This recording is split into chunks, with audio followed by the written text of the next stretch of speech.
Armsad Eesti inimesed, veel veidi ja kalendris vahetub aastanumber. 2015 saab minevikuks ja 2016 jätkuvaks tulevikuks. Joon nende kahe vahel on muidugi mõtteline, aga ometi paneb see joon meid tegema nii kokkuvõtteid kui ka tulevikuplaane. 2015 ei olnud Eestile kerge aasta. Meie ees seisab hulk probleeme, mis pole tänaseni leidnud rahva enamusele rahuldavat lahendust. Majandus kiratseb, meie maapiirkonnad tühjenevad, meie parimas tööeas inimesed lahkuvad Eestist, meie avalikud teenused tõmbuvad koomale, välismaalastele kuuluvad kompaniid ostavad üha aktiivsemalt Eesti metsa- ja põllumaad kokku, valitsus aga loovutab aina kergekäelisemalt meie suveräänsust suurriikidele ja Euroopa Komisjonile. Rahva arvamuse ignoreerimisest on kujunenud norm ja valitsuse tellitud ajupesu tagajärjel on Eesti rahvas vaenulikeks leerideks lõhenenud. Siinkohal tasub märksõnadena mainida rahva moraalse kompassiga vastuolus olevat kooseluseadust, loovutuslikku piirilepingut Venemaaga ja Lääne-Euroopa suuresti juba enda alla matnud massiimmigratsiooni õigustamist. On aga teada tõsiasi, et kõige pimedam on enne koitu. Ärme heitu. Võimalik, et me oleme praegu jõudnud pimeduse kõige sügavamasse hetke ning siit peale on vaja veel vaid pisut kannatust, et oodata ära valguse saabumine. Sest kas pole möödunud aasta andnud meile juba uut lootust?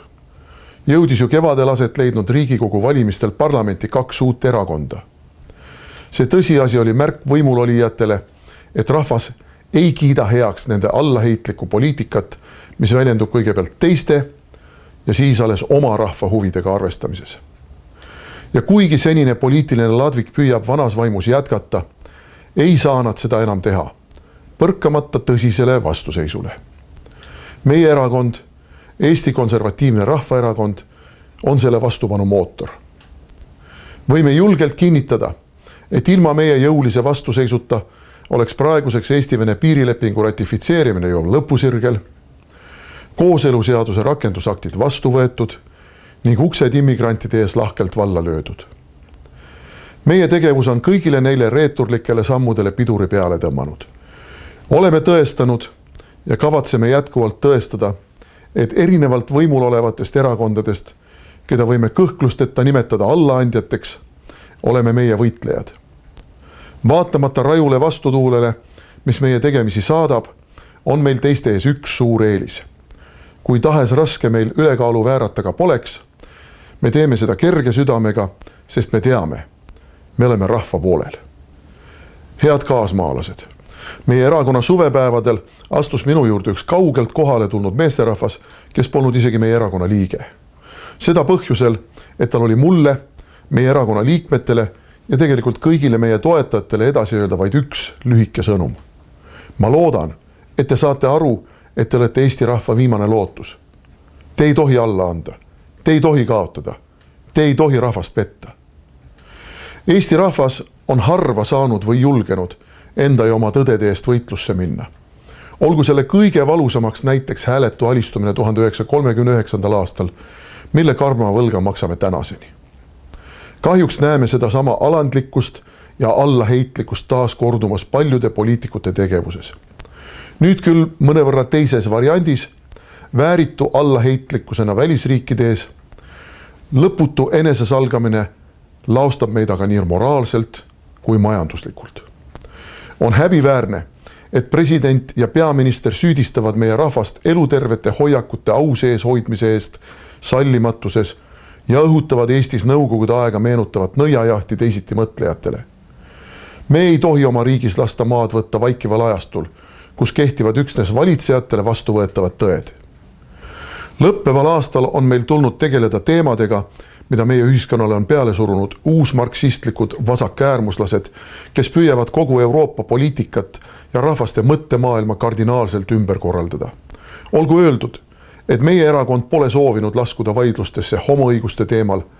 Me pole soovinud korraldada sagedasi meeleavaldusi massiimmigratsiooni vastu, aga Eestis pole praegu teist arvestatavat poliitilist jõudu peale Konservatiivse Rahvaerakonna, kes selle võitluse enda peale võtaks.